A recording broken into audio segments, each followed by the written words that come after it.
সাম আল্লাহ পাকের দরবারে লাখ কোটি শুকর যে মহান মনিব আমাদের প্রতি অত্যন্ত এহসান করে দয়া করে আজকের এই পবিত্র রবিউস সানি মাসের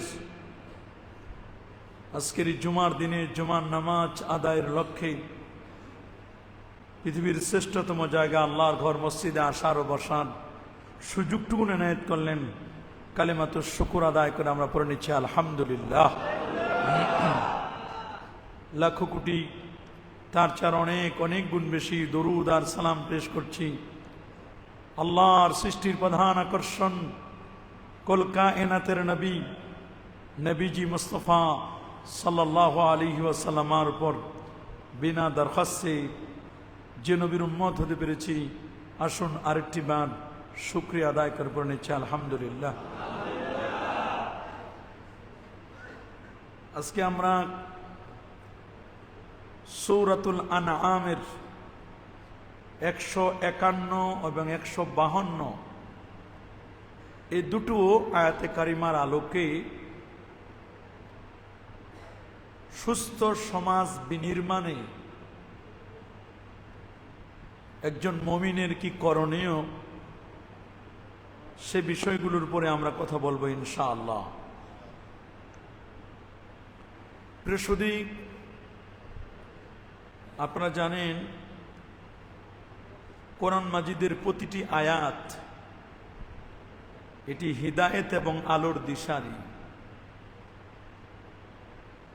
বদ্ধ হৃদয়ের কপাট খুলে দেয় আল্লাহর কোরআনের আয়াতগুলো।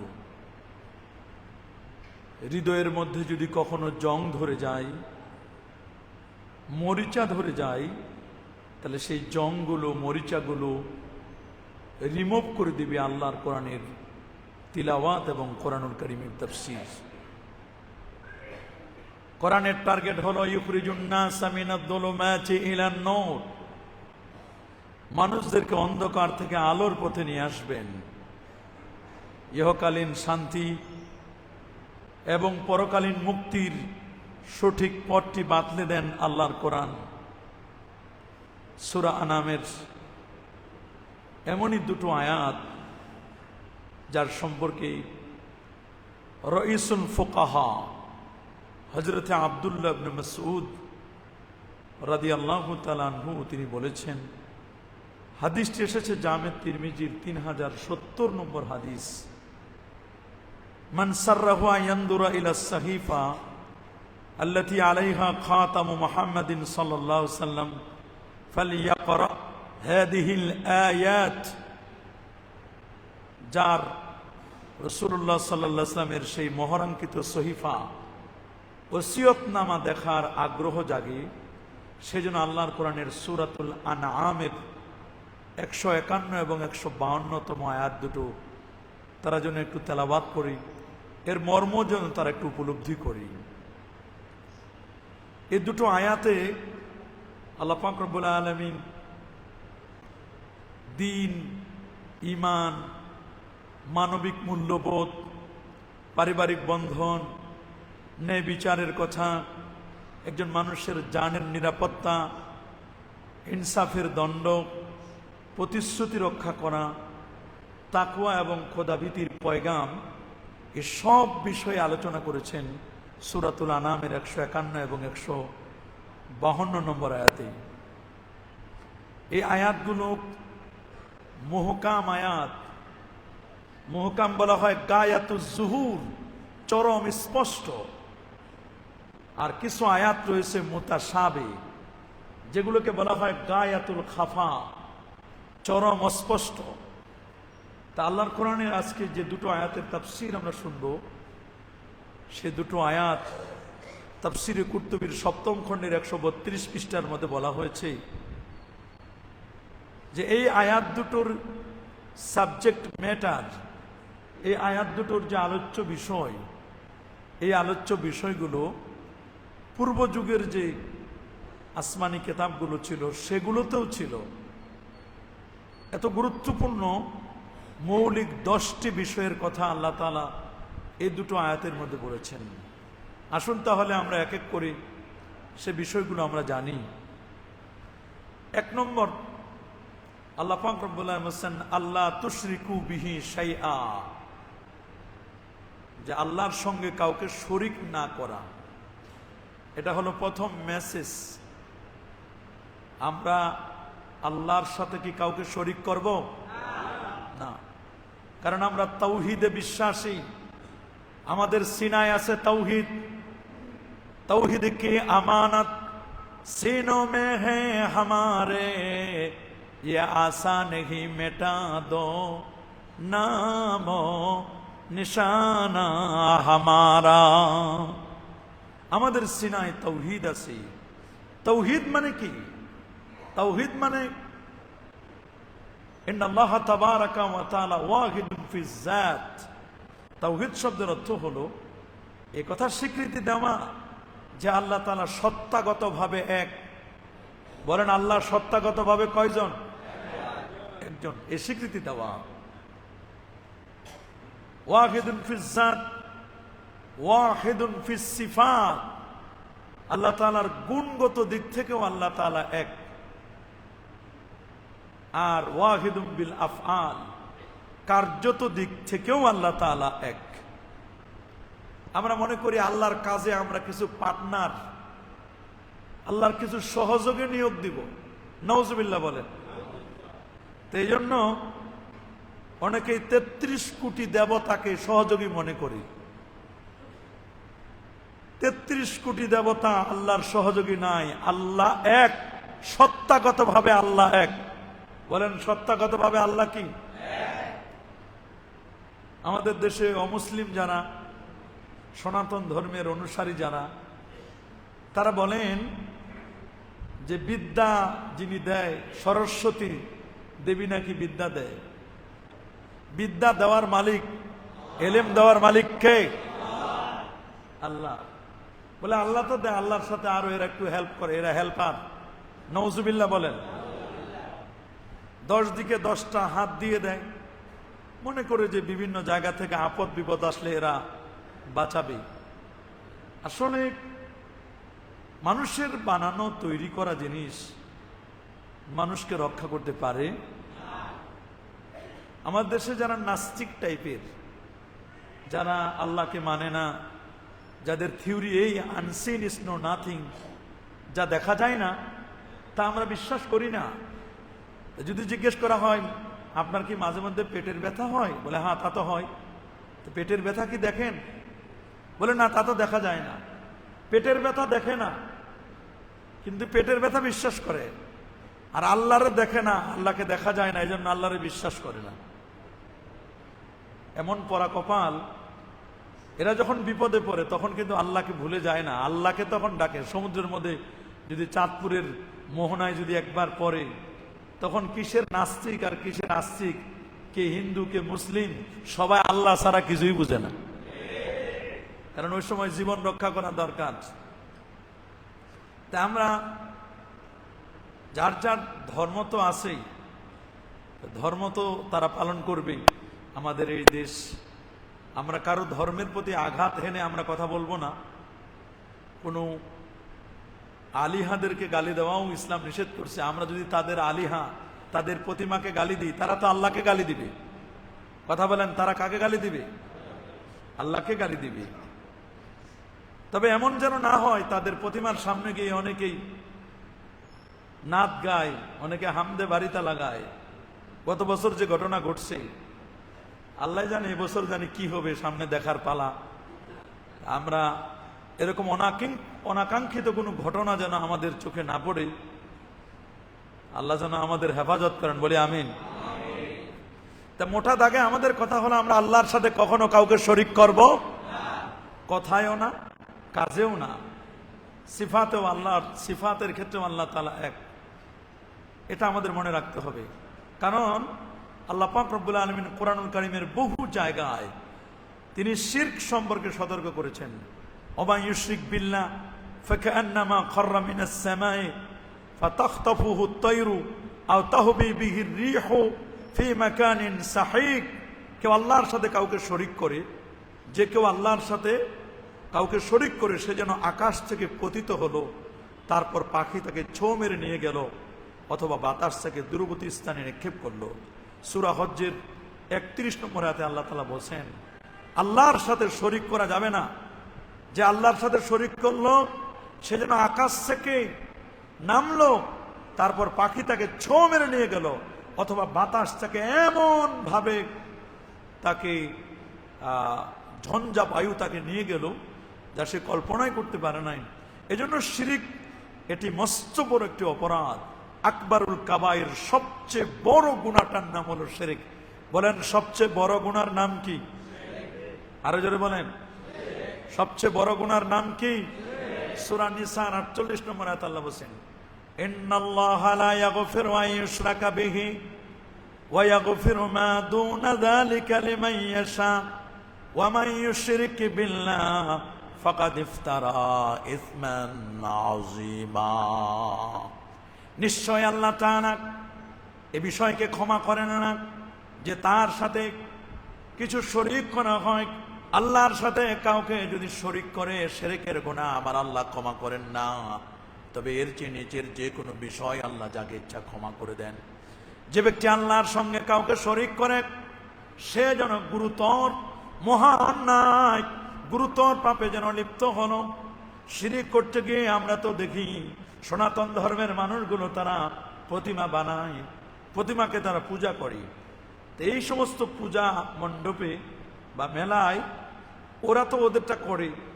দেখলাম যে অনেক টুপিওয়ালা দাড়িওয়ালা হুজুর মুসলমান এমনও দেখা যায় তারাও সেখানে যায় না অনেকে। অথচ আমরা কখনো তাদেরকে দেখি না যে তারা আমাদের ঈদগাহে, আমাদের মসজিদে, আমাদের কোনো প্রোগ্রামে তারা আসে। আমি দেখি নাই তাদেরকে, আপনারা দেখতে পারেন, কিন্তু আমি তো খুব কম দেখা হয়। হ্যাঁ, মাঠে মাহফিল টাহফিলে মাঝে মধ্যে দূরে আসে তারা, শুনে অনেক সময় ভালো লাগলে কখনো কখনো কালেমা পড়ে মুসলমান হয়। আমরা কোনো ধর্মের প্রতি কখনো আঘাত করব না।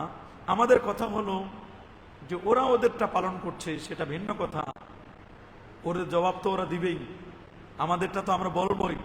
কিন্তু আমাদের মুসলমানদের নামধারী নামের আগে মোহাম্মদ, সিরি নাই, সিরি লেখেন অবশ্য, নামের আগে মোহাম্মদ।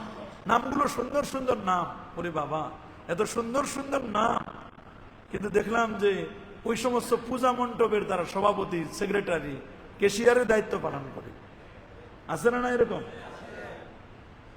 এবছর খোঁজ নিয়ে দেখা যাবে, দেখবেন অনেক জায়গায় এরকম আছে। হ্যাঁ, মনে রাখবেন এই যে মুসলিম হিসাবে আমি কতটুকু করতে পেরেছি, কি করতে পেরেছি, এটা আমাদের বোঝা দরকার। আমি মুসলমান হয়ে আমি আমার ধর্মকর্ম লালন পালন করি না, বরং অন্যের ধর্মকর্ম লালন পালন করার জন্য বা তাদের ধর্মে আমাদের কন্ট্রিবিউশন করার জন্য আমরা ব্যস্ত হয়ে যাই। মনে রাখবেন আল্লাহর সাথে কাউকে শরীক করা যাবে না। শিরক করলে আল্লাহ পাক রব্বুল আলামিন তার গুনাহ আল্লাহ তাআলা কখনো ক্ষমা করবেন না। হাদিসের মধ্যে এসেছে, যে হাদিসটি জামে তিরমিজির 3540 নম্বর হাদিস, মুসনাদে আহমদের 21472 নম্বর হাদিস। আল্লাহ তাআলা বলেন, হে আদম সন্তান, তুমি যতক্ষণ আমাকে ডাকবে এবং আমার কাছে আশা রাখবে আমি তোমার সকল গুনাহ ক্ষমা করে দেব, কোনো পরোয়া করব না। তোমার যদি এই বিশ্বাস থাকে, তোমার যদি এই আশা থাকে, এই আশা নিয়ে যদি আমাকে ডাকতে পারো যে আমি তোমার জীবনের সমস্ত গুনাহ ক্ষমা করে দেব, তোমার এই আশা যদি তোমার ঠিক থাকে, তাহলে মনে রেখো আমি তোমার জীবনের গুনাহ সত্যি ক্ষমা করে দেব। হে আদম সন্তান, যদি তোমার গুনাহ আকাশ পর্যন্ত পৌঁছে যায়, আমাদের গুনাহ রাশি যদি আকাশ পর্যন্ত পৌঁছে যায়, তারপরও আমার আল্লাহ আমাদের জীবনের গুনাহগুলো ক্ষমা করে দিবেন। তারপর তুমি আমার কাছে ক্ষমা চাও, আমি তোমাকে ক্ষমা করে দেব, কোনো পরোয়া করব না। হে আদম সন্তান, যদি তুমি আমার কাছে আসো পৃথিবী পরিমাণ গুনাহ নিয়ে, কিন্তু শিরক থেকে মুক্ত থাকো, আমি তোমার জন্য পৃথিবী পরিমাণ ক্ষমা নিয়ে আসবো। গোটা পৃথিবী পরিমাণ গুনাহ নিয়ে যদি আপনি আসেন, আমার আল্লাহ বলেন তোমার পৃথিবী পরিমাণ গুনাহ থাকলে আমার এরকম কোটি কোটি পৃথিবী সমান আমার রহমত আছে, আমার দয়া আছে। কিন্তু আমরা তো আল্লাহর কাছে সেই মাগফিরাত, সেই দয়া, সেই মায়াটা আমরা নিতে পারি না। আমার আল্লাহ বান্দাকে যে কত মায়া করেন, সেই মায়াটা আমরা অনেকে বুঝি না। আমরা আল্লাহকে কখনো গালি দেই, আল্লাহর সাথে কখনো বেয়াদবি করি, নবীর সাথে কখনো বেয়াদবি করি, এগুলো আমাদের হরদম চলছে। আল্লাহর সাথে কথায় কথায় শিরক করি। কেউ মনে করেন একটা হাঁস মারা গেছে ট্রাকের চাপায়, গরিব মানুষ, মহিলার হাঁস, সে বলে কানা আল্লাহটা দেখলো না। কত মানুষের হাঁস আছে, আমার টাই মেরে দিল, কানা আল্লাহ দেখলো না, আল্লাহকে সে কানা সাব্যস্ত করছে। নাউজুবিল্লাহ। ধান শুকাইতে দিছে, ভুট্টা শুকাইতে দিছে, গ্রামগঞ্জে এরকম হয়, মহিলারা যদি একটু বৃষ্টি আসে তখন আল্লাহরে গালি দেয়, আল্লাহর আর কোনো কাজ নাই, দুনিয়ার জায়গা পেল না, আমারে বৃষ্টি দিতে হবে, এখন আমিও ধান শুকাইতে দিলাম আর মরণের আল্লাহটা এখন আমারে ধরলো বৃষ্টি দিয়ে। নাউজুবিল্লাহ। এরকম কথা বলে বলে বলে বলে গ্রামের অনেক মানুষের ঈমান চলে যায়। বলে না, কি চলে যায়? ঈমান চলে যায়। এইরকম ঈমান চলে যাওয়া মূলক কথাবার্তা বলা থেকে আমাদেরকে বিরত থাকতে হবে। আল্লাহ যেন আমাদেরকে হেফাজত করেন বলে আমিন। প্রথম সতর্ক করে দিলাম শিরক সম্পর্কে। 2 নম্বর, এখানে আল্লাহ বলেছেন ওয়াবিল ওয়ালিদাইনি ইহসানা, পিতা মাতার সাথে সৎ ব্যবহার করো। কার সাথে? আমাদের অনেকের মা বাবা পৃথিবীতে বেঁচে আছে। যাদের মা বাবা বেঁচে আছে বড় নিয়ামত। এই নিয়ামতটা এখন বুঝবেন না, বুঝবেন মরার পরে। মা বাবা যে কত বড় ছায়া, তারা যে কত বড় একটা পিলার, এটা যখন মারা যাবে তখন বুঝবেন। মা বাবা থাকলে আপদে বিপদে পড়লে দৌড়ে যান মা বাবার কাছে। যখন এরা চলে যাবে তখন যাওয়ার আর জায়গা থাকবে না, তখন হৃদয়ের কথাগুলো, কাকুতি মিনতিগুলো বলার আর জায়গা থাকবে না। ঢুকরে ঢুকরে কাঁদতে হবে, কিছুই করার নাই। আর যদি নেককার সন্তান হয় তাহলে পারবেন এতটুকুন, বাবার কবরের পাশে দাঁড়াইয়া দোয়া মোনাজাত করে চোখের পানি ছেড়ে একটু কাঁদতে পারবেন। অনেক সন্তান তো এরকম হয় না, সময় পায় না, সন্তানরা ব্যস্ত, মার কবরের পাশে যাবে, বাবার কবরের পাশে যাবে, এই সময়টুকুন পর্যন্ত সন্তানের হয় না। এরকম অনেক সন্তানই আছে। আবার অনেকেই এমন হয়ে গেছে বিয়ে শাদী করার পরে মা বাবাকে আর চিনে না। কে আছে না এরকম মা বাবা? আছে না? মা বাবাকে চিনে না। আবার সন্তান বিদেশে যাওয়ার পরে এমন অবস্থা, মা বাবা তার জীবনের সর্বশেষ জমিটুকুন বিক্রি করে 10-15 লক্ষ টাকা জমিন, ভিটা বাড়ি জমিনটা বিক্রি করে পর্যন্ত ছেলেটাকে বিদেশে পাঠাইলো। বারবার সংবাদ নেয়, বাবা চাকরি হয়েছে? না আব্বা, চাকরি হয় নাই। 1 বছর যায়, 2 বছর যায়, 3 বছর যায়, খোঁজ নিয়ে দেখা গেল চাকরি ঠিকই হয়েছে, টাকা বেতন সবে পায়, সব যায় শ্বশুর বাড়িতে, সব দেয় নিজের স্ত্রীকে। মা বাবার কাছে এটা গোপন রাখে, গোপন রাখে। যদি বলে যে বেতন পায় তাহলে তো টাকা চাবে। পরা কপাল, যে মা বাবা তোমার জন্য এত কষ্ট করলো, সেই মা বাবাকে তুমি ধোকা দাও, তোমার মতো বদনসিব বলা আর কে আছে? আবার এমনও তো আছে মা বাবার খোঁজ খবর নেয় না, বন্ধু বান্ধবদের সাথে ঘন্টার পর ঘন্টা গল্প করে মা বাবার সাথে 10টা মিনিট কথা বলার সময় হয় না। কোরআন বলছে সূরা বানী ইসরাঈলের 23 এবং 24 নম্বর আয়াতে, সবসময় আমরা বলি ওয়াকাদা রাব্বুকা আল্লা তা'বুদু ইল্লা ইয়্যাহু ওয়া বিল ওয়ালিদাইনি ইহসানা। ইবাদত হবে আল্লাহর, ইহসান হবে মা বাবার। বলেন ইবাদত হবে কার? আল্লাহ। ইবাদত হবে আল্লাহর, ইহসান হবে মা বাবার। ইম্মা ইয়াবলুগান্না ইনদাকাল কিবারা আহাদুহুমা আও কিলাহুমা ফালা তাকুল লাহুমা উফফিন ওয়ালা তানহারহুমা وقل لهما قولا كريما واخفض لهما جناح الذل من الرحمة وقل رب ارحمهما كما ربياني صغيرا। মা বাবার কোনো কথা আচরণে বিরক্ত হওয়া যাবে না, তাদেরকে ধমক দেওয়া যাবে না, এমনকি উপশব্দটিও বলা যাবে না। তারা কখনো অন্যায় আচরণ করলেও তাদের সাথে কখনো বেয়াদবি করা যাবে। কিন্তু আমরা তো দেখি বিনয় নম্রতার আচরণ করতে হবে তাদের সাথে, পরিপূর্ণ শ্রদ্ধা সম্মানের সাথে ইজ্জতের সাথে কথা বলতে হবে। আর তাদের জন্য আল্লাহর কাছে বেশি বেশি করে দোয়া করতে হবে, রব্বির হামহুমা কামা রাব্বায়ানি সগীরা।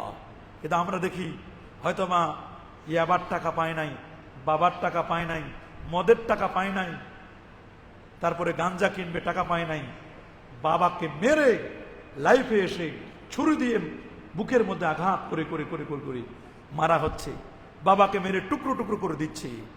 এই সন্তান আজকে এই অবস্থা। এই জন্য তো মানুষ বলছে বাড়ছে জনসংখ্যা, কমছে মানুষ। জনসংখ্যা তো ঠিকই বাড়ছে, মানুষের মনুষ্যত্ববোধ দিন দিন কমে যাচ্ছে। মানুষ আর মানুষ নাই, মানুষ আর মানুষ নাই। মানুষ আছে শুধু কেসিংটা, খোসাটা, ভিতরের সফটওয়্যার, র্যাম রোম সব পচে গেছে, নষ্ট হয়ে গেছে। মানুষের মনুষ্যত্ববোধ, হিউম্যানিটি, মানবতা আজকে বিদায়ের পথে। মানবতা খুঁজে পাওয়া যাচ্ছে না। মানবতা খুঁজে পাওয়া, একটা ভালো কথা লিখবেন আপনি, মনে করেন মোবাইলে একটা ভালো কথা লিখবেন, ফেসবুকে, অনলাইনে, মানুষ চিন্তা ভাবনা না করে হয় আপনাকে গালি দেবে, নাহলে আপনার ব্যাপারে একটা বাজে মন্তব্য করবে, কিন্তু চিন্তা করে না আমি যে মন্তব্যটি করছি এই মন্তব্যটি আমাকে অনেক দূর পর্যন্ত পৌঁছাই দিবে। হাদিসে আসছে ইন্নাল আবদা লা ইয়াতাকাল্লামু বিকালিমাতিন মির রিদওয়ানিল্লাহ লা ইউলকালাহা বালাই ইয়াহাবি লা ইউলকালাহা বালাই ইয়ারফাউল্লাহু বিহা দারাজা।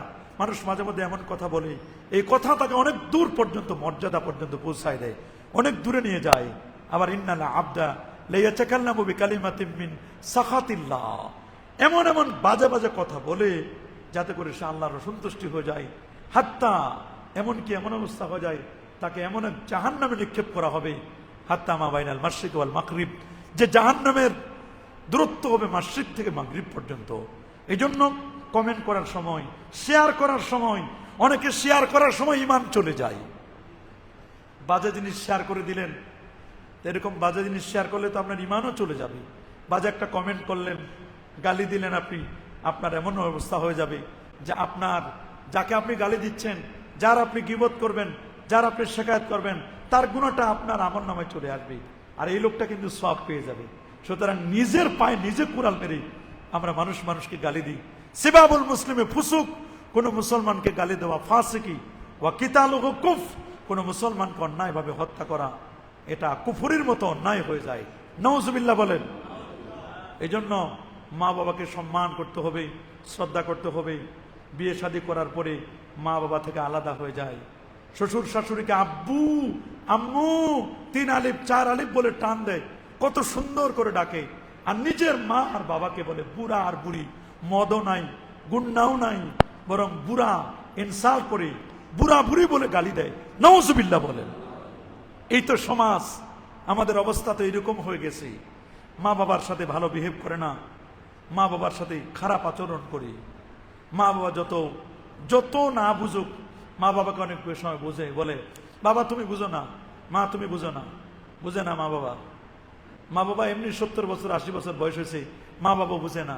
তুমি এখন নতুন করে বুঝমান হয়ে গেছ। মা বাবা তোমার মুরব্বী, তাদের 70 বছর 80 বছরের এক্সপিরিয়েন্স। মা বাবার চেয়ে তুমি বেশি বুঝো না, মা বাবার চেয়ে বেশি বুঝো না। তুমি মনে করো তুমি মোবাইল দেখো, অনলাইন দেখো, তুমি গুগল দেখো, ইন্টারনেট দেখো, মা বাবার ইন্টারনেট লাগবে না। তুমি 5000 কিলোমিটার দূরে যদি অসুস্থ হয়ে যাও, মা বাবার জন্য ইন্টারনেট লাগবে না। তার কলবে যে ইন্টারনেট দেওয়া, তার কলবে যে নেটওয়ার্ক দেওয়া, এই নেটওয়ার্কে ধরা পড়ে আমার সন্তান অসুস্থ হয়ে গেছে।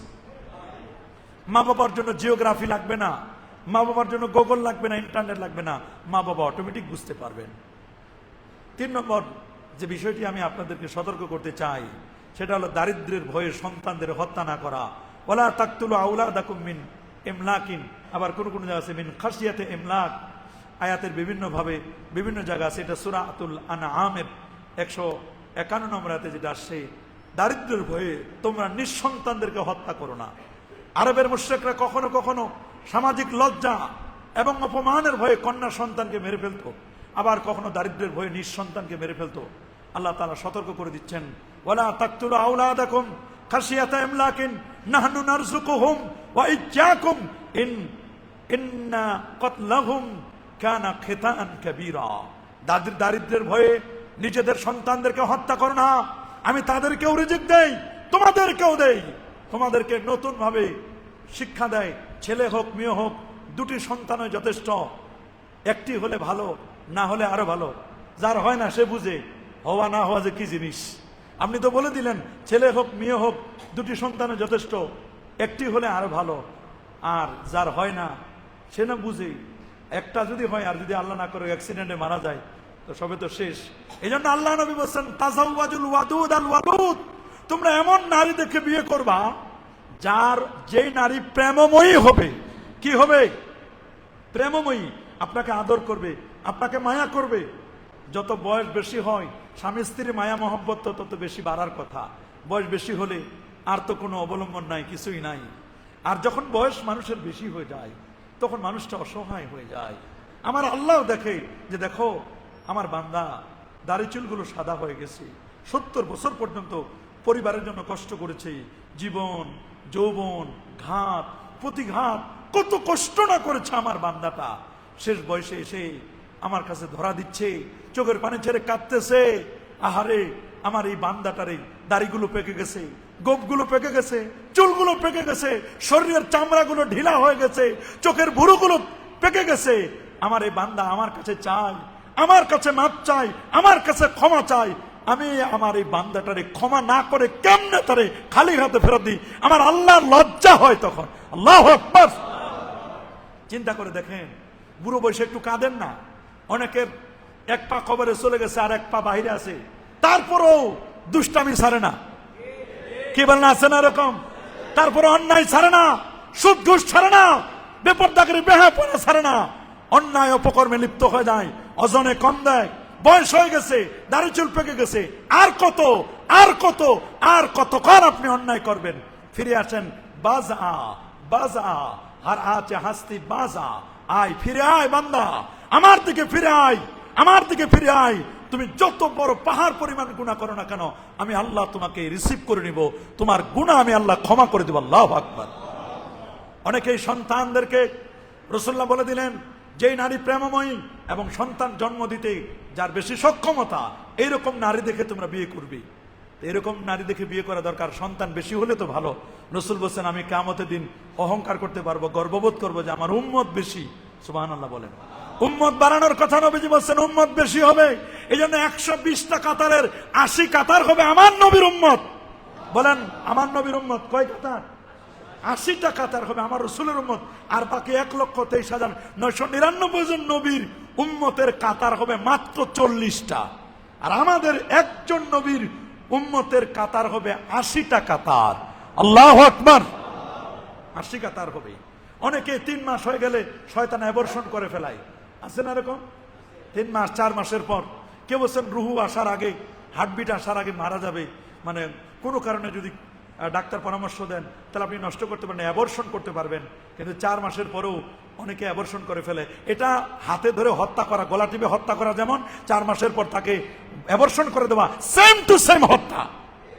হত্যার যে গুনাহ, সেম গুনাহটা আপনি পাবেন। নাউজুবিল্লাহ।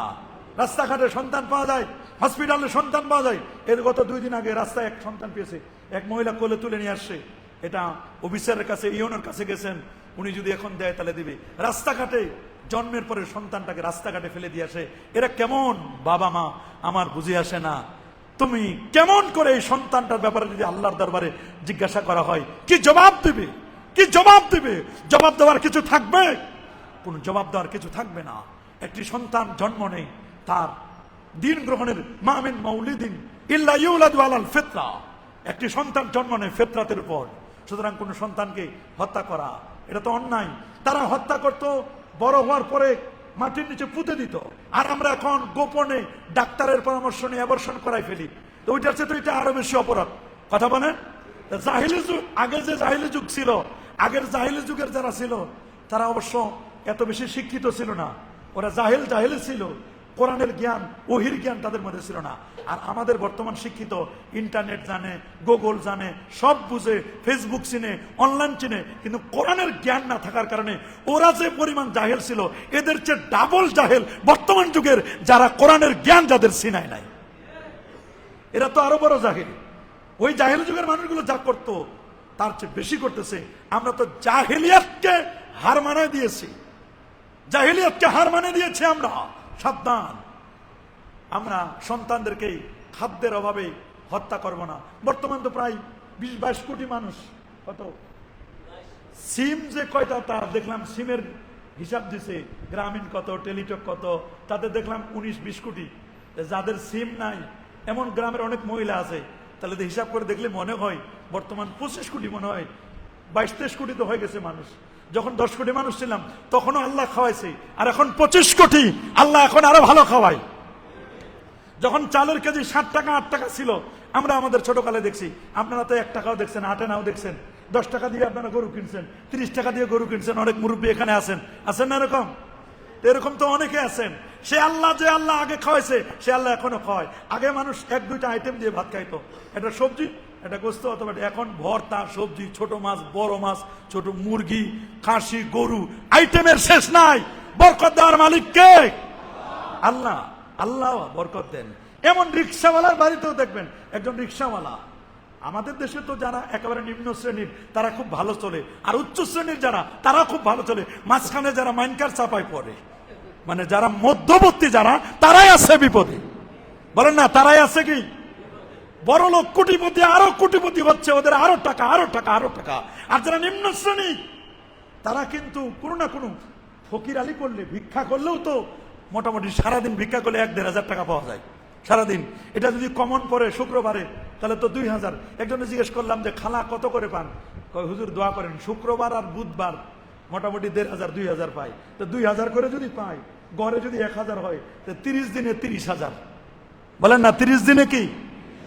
কয় এরপর আবার চান্দা আছে বলে, কয় নেতাদেরকে চান্দা দেওয়া লাগে। ফকিরের কাছেও চাঁদা নেই, আল্লাহ ভালো জানে, ওখানেও চাঁদা দেওয়া লাগে। আছে তো, ফকিরের সভাপতি আছে না, সেক্রেটারি আছে না, ফকিররাও তো মাঝে মধ্যে মিছিল করে, আছে না? ওদের দিতে হবে। যৌন কর্মীরা যদি মিছিল করতে পারে, তো এরা মিছিল করতে পারে না? আবার অনেকে ফকির সাজে। কি সাজে? হাত পাও ভিতরে ঢুকাই নেই, এমন ভাবে সিস্টেমে ফকির সাজে, আর্টিফিশিয়াল ফকির। আর্টিফিশিয়াল ফকির আছে না এরকম, ফকির সাজে। এরকম ফকির সাজলে তো আর হবে না। যাদের অর্থ আছে, আমাদের এক মানে সহযোগী গেছে, একজনে টাকা দিছে বলে 5 টাকা, খুব কাকুতি মিনতি করতেছে, 5 টাকা দিছে। তখন বলতেছে যে 5 টাকা দিব। হুজুর আপনি 5 টাকা দিলেন, ওর তো 5 তলা বিল্ডিং আছে, আপনি ওর 5 টাকা দিলেন। এরকম বহু আছে ফকির, অনেক বিল্ডিং এর মালিকও আছে ফকির, কিন্তু ওটা তার একটা পেশা হিসাবে গ্রহণ করে নিছে। আছে না এরকম? এরকম আছে, অনেক আছে, অনেক ফকির আছে। সাবধান, ফকির না এটাও 30,000 টাকা মাসে এমন পায়। গরিব যারা তারা বেশ ভালো শান্তিতে আছে, আর যারা উচ্চবিত্ত তারাও আছে। মাঝখানে বিপদে পড়ছে মধ্যবিত্তরা। কথা বলে, মধ্যবিত্তরা না পারে কিছু বলতে, না পারে কিছু সইতে, শেষ পর্যন্ত ধুকে ধুকে মরতে হয়। বড় বিপদ। এই জন্য সন্তানদেরকে আপনারা খাদ্যের অভাবে হত্যা করবেন না। 4 নম্বর যেটা, সেটা তো অশ্লীলতা থেকে দূরে থাকা। ওয়ালা তাকরাবুল ফাওয়াহিশা মা যাহারা মিনহা ওয়া মা বাতানা। আর তোমরা প্রকাশ্য গোপনে কোন রকম অশ্লীল কাজের নিকটেও যেও না। প্রকাশ্য অশ্লীল কাজ করা যাবে না। এখন তো এমন অবস্থা, অশ্লীলতায় ছেয়ে যাচ্ছে। বলে না, অশ্লীলতায় কি? এই যে দেখবেন সামনে দুর্গাপূজা চলবে, দেখবেন মসজিদে নামাজ হবে, উচিত তাদের সাউন্ডগুলো একটু বন্ধ রাখা নামাজের সময়। অবশ্য সরকার নির্দেশনা, আমাদের সেনাবাহিনীর যারা দায়িত্বশীল এবং যারা আমাদের সরকারের যারা দায়িত্বশীল গোয়েন্দা সংস্থা সহ, তারা সবাই বলছেন যে ধর্মীয় উপাসনাগুলোতে তাদের ধর্মীয় উপাসনাগুলোতে তারা কাজ করবে ঠিকই, বাট এগুলো যেন নামাজের সময় মুসলমানদের, তারপর ঘুমের ব্যাঘাত যেন না ঘটে, নামাজের কারো ব্যাঘাত যেন না ঘটে, এই বিষয়গুলো খেয়াল করা দরকার। দায়িত্বশীল যারা, তাদের বিষয়গুলো বোঝা দরকার। তা আমরা সমাজের মধ্যে এত বেহায়াপনা, বেলাল্লাপনা দিন দিন বেড়ে যাচ্ছে। এখন আগে রূপসী ছিল, রূপস, রু মানে মুখ, পোষ মানে ঢাকা। যে নারী মুখ ঢেকে চলতো, সে নারীকে বলা হতো রূপসী। এটা ফার্সি শব্দ। কি শব্দ? রু মানে মুখ, পোষ মানে ঢাকা, রূপস মানে মুখ ঢাকা। তো যে নারী মুখ ঢেকে চলতো তাকে বলা হতো রূপসী। রুমাল, রু মানে মুখ, মাল মানে মুসা, রুমাল মানে মুখ মুসা। আগের যুগে কোনো বিয়ে শাদী হতো না, মুখে রুমাল না দিলে বিয়েই হতো না। রুমালটা লাগবে, অন্য কিছু থাকুক আর না থাকুক, রুমালটা লাগবে। এখন তো রুমাল লাগে না, ফেসবুকে আগে সব দেখাই দেয়, রুমাল লাগে। আর কিছু অনলাইনে সব তো দেখাই দেয়, রুমাল টুমাল লাগে না।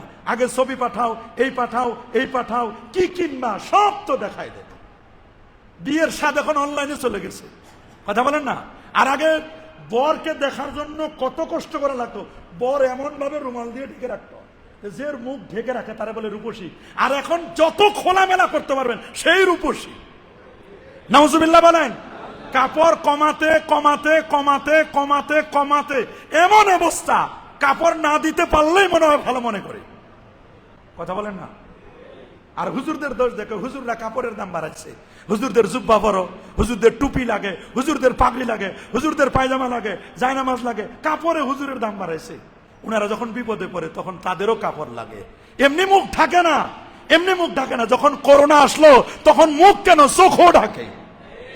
আল্লাহ ঢাকাইছে, আল্লাহ শিক্ষা দিছে, তারপরে তো শিখবে না, এরা বুঝবে না। এই জন্য প্রকাশ্য প্রকাশ্য কত অন্যায় অপসংস্কৃতি সমাজের মধ্যে চলছে। আল্লাহ বলছেন ওয়ালা তাকরাবুজ জিনা, জিনা ব্যভিচারে লিপ্ত হয়ো না। যে দেশে বিবাহ শাদী কঠিন ওই দেশে জিনা ব্যভিচার সহজ।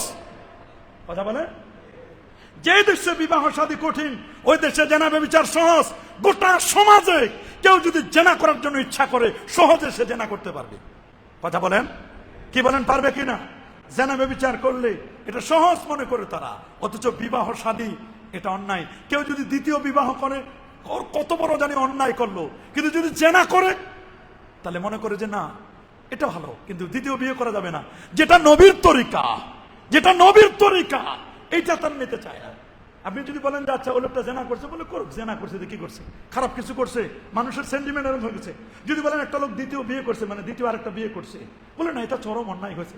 অথচ ইসলাম বলছে 4টা পর্যন্ত বিয়ের অনুমতি দিচ্ছে। পাইটা ইসলাম 4টা পর্যন্ত। তবে যদি একটার সাথে ভালো বিহেভ করতে না পারেন, ইনসাফ কায়েম করতে না পারেন, তাহলে 4টা লাগবে না, একটাই আপনার জন্য যথেষ্ট। কথা বলেন, একটাই আপনার জন্য যথেষ্ট। তো সমাজ ব্যবস্থা আমরা কি করি, সমাজে কি চলে, কোরআন হাদিস কি বলে, আর সমাজ কি চলে, আপনি অবাক হয়ে যাবেন, অবাক হয়ে যাবেন। মানুষের নিরাপত্তার গ্যারান্টি নাই। একটা নারী সমাজের মধ্যে বের হয়ে যাবে, সে যে নির্বিঘ্নে বাড়িতে ফিরে আসবে, তার কোনো নিরাপত্তা আছে? নিরাপত্তা বড় ঘাটতি।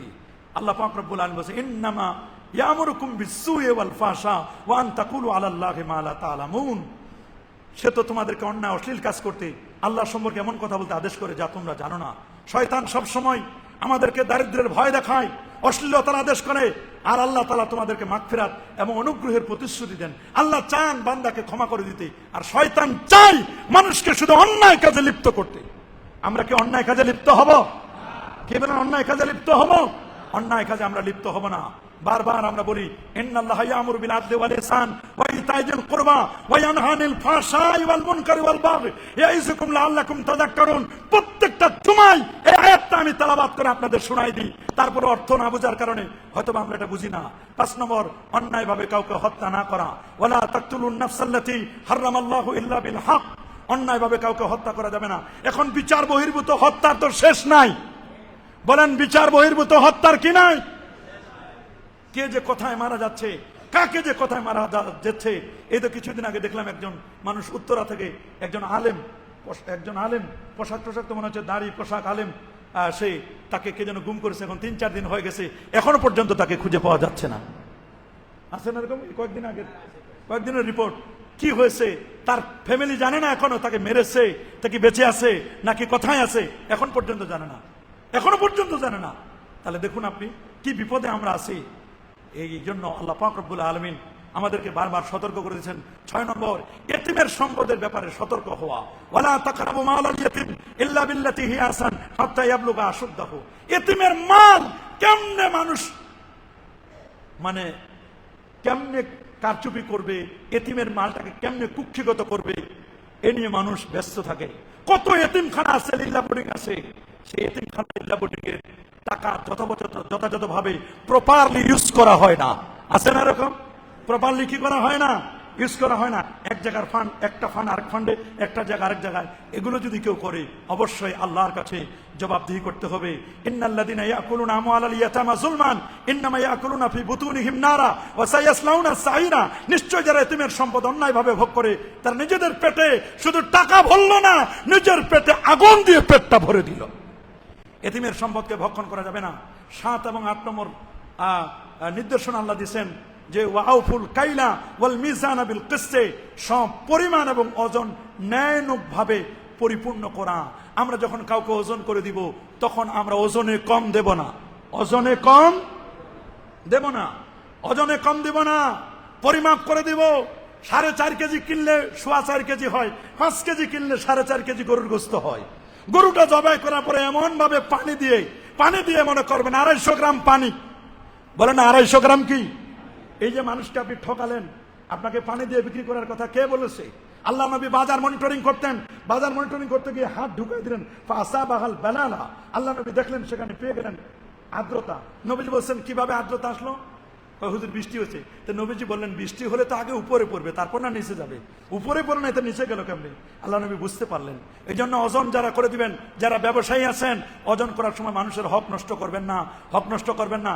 আপনি যারা ওজনে কম দিলেন, কিয়ামতের দিন বুঝবেন কেমন মজাটা। খালি মরে দেখেন, মরতে দেরি, আপনার বুঝতে দেরি না। অনেকেই এগুলো অনেক জিনিসপত্রগুলো মানুষের সাথে অন্যায় ভাবে ওজনে কম দেয়, তারপরে ত্রুটিযুক্ত জিনিস মানুষকে দিয়ে দেয়। স্বজন প্রীতি, অনেকে স্বজন প্রীতি করে। স্বজন প্রীতি হোক আর যাই হোক, সব সময় হক কথা বলা, হক পথে থাকা। ওয়াইজা কুলতুম ফাদিলু ওয়ালাউ কানা যা কুরবা, আর যখন কোনো কথা বলবে ন্যায্য কথা বলবে, যদিও নিকট আত্মীয়ের বিষয়ও হয়, তোমার কাছের লোকেরও যদি হয়, তারপরে ন্যায় কথা বলবে। ন্যায় কথা বলা থেকে তুমি দূরে থাকবে না।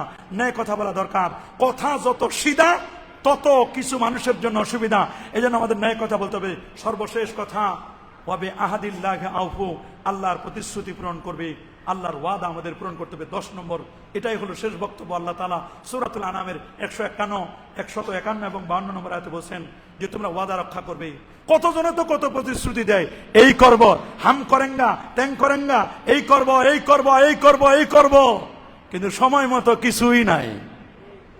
প্রতিশ্রুতি দেওয়ার মালিকের অভাব নাই।